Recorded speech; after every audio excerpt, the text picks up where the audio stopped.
There is something magical about autumn in Hokkaido.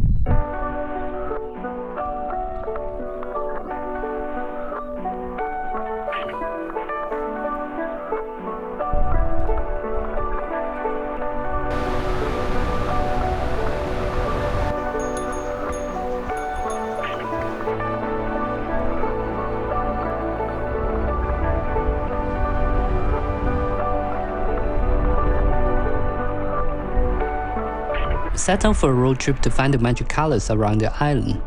The trip started from Sapporo, the largest city in Hokkaido, and before we head into the mountains and nature, we spent 2 days exploring around the city. We took some time to explore Nakajima Park, a peaceful little oasis in the middle of the city. There's a point in the park. We rent a boat rowing around. We wandered through the rest of the park. It was the perfect start to our Hokkaido adventure.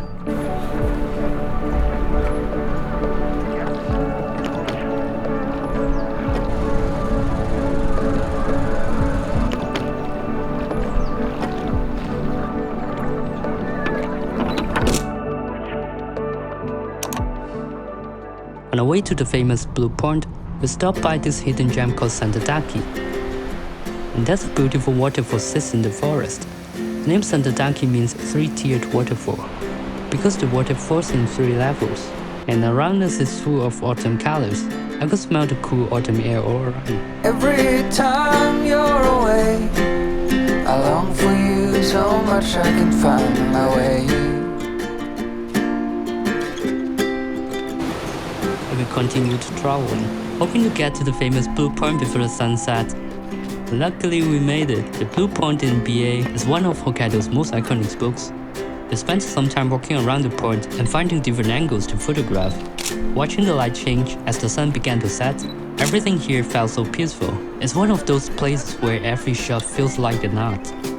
And I saw you walking the line, and the truth may come as a surprise that with you I feel alive. The next day we head up to AsahiDake, the tallest mountain in Hokkaido. It is a place where you can truly see autumn and winter meet, with colorful autumn leaves below and snowy peaks above. And we took the ropeway up to the mountain station.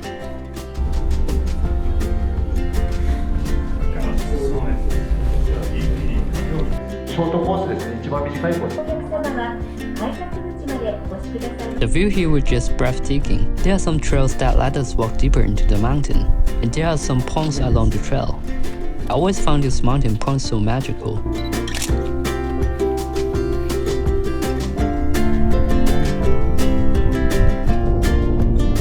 The end point of the trail is called Hell Valley. There is steam from the hot springs coming out from the mountain and swirling around. This is the end point of the trail, and we made our way back to the cable car.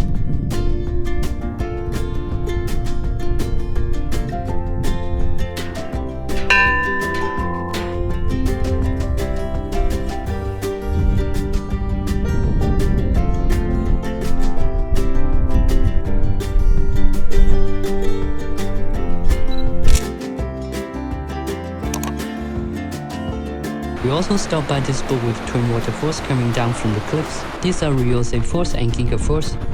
Ryusei means meteor, because the water falls in a way that looks like a striking meteor. And this is Ginga Falls, and people call it Galaxy Falls because it's like the galaxy.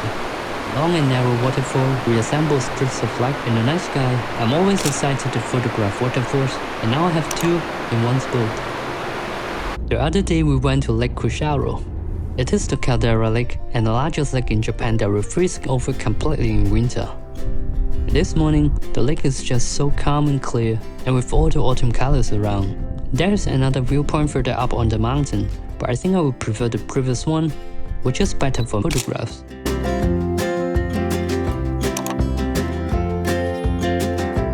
Next to Lake Kussharo, we stopped by Mount Low. It is an active volcano in the area. This place is covered with sulfur smell, and steam is coming out from the ground. The whole place is so alive with the sun.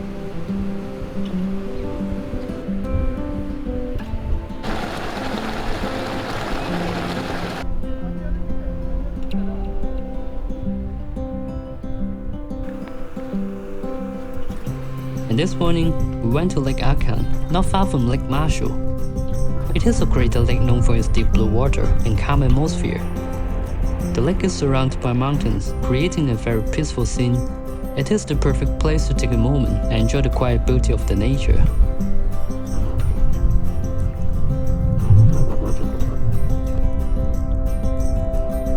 And we are heading to a hidden spot in this area. This is the Child of God's Pond. It is known for its incredibly clear water. The underground springs give a beautiful turquoise color, and keeping the color temperature low helps to preserve the trees and woods in the pond. With all these views, it makes this place so unique and magical.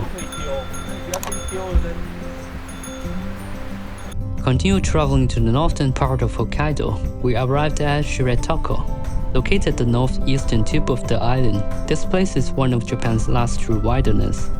It feels like stepping into a world with untouched nature and a quiet calm that could rarely find anywhere else.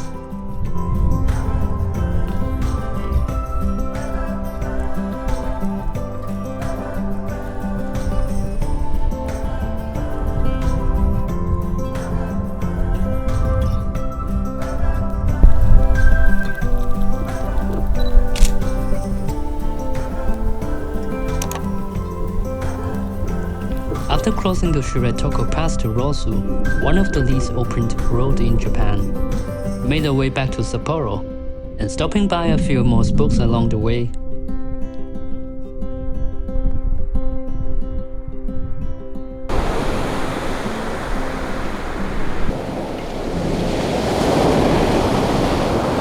The autumn landscapes in Hokkaido are truly unique, filled with untouched, peaceful and rich colors of the season. Every corner brought a new perspective, and each stop along the journey gave me the chance to capture something truly special. From the rugged mountains to the calm lakes, it's been an incredible adventure, one that will stay with me long after the trip is over. And until next time, let's keep exploring and keep capturing the world around us.